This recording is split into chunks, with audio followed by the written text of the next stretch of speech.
咩叫做民主暴力啊？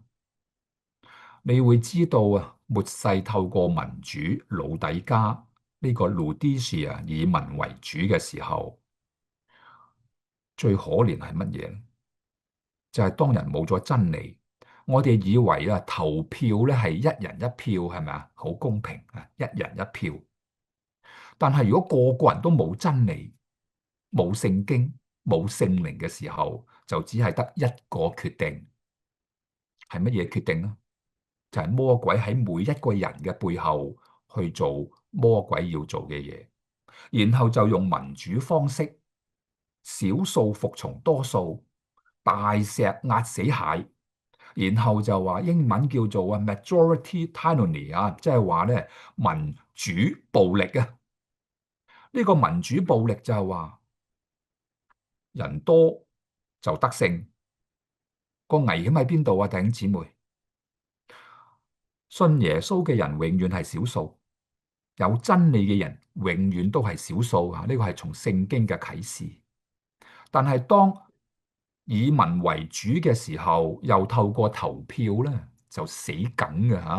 好簡單啦，我哋美國喺1973年以前咧，墮胎係非法嘅。但係點樣能夠可以喺1973年墮胎合法啊？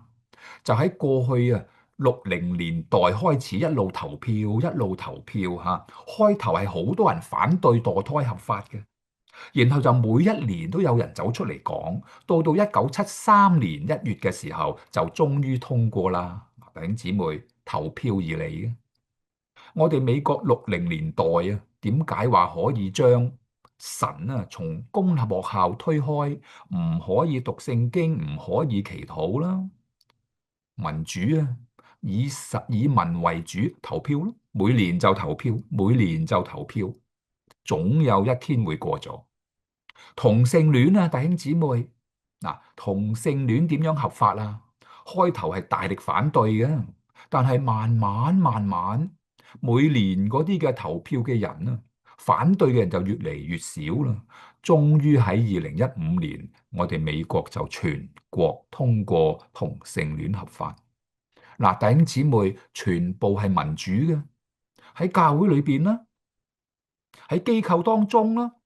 嗱，弟兄姊妹，你聽呢個視頻咧，盼望你能夠聽翻我另外一個信息。聖經冇提過話要投票去做決定嘅吓，從來冇 voting 啊，冇 voting 啊